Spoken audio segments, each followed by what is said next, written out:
değilim. Aşk tuttu elimden benim. Geçtim düşler sokağından bir gece vaktiydim. Dertlerimle acı yatmazdan yağmur yağsa, uyku kaçsa,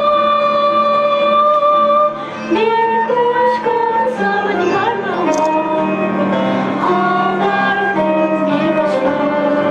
Kıpçak kızın arasında geçen bu olay türkülerimize konu oldu. Bu güzel türkümüzü aslında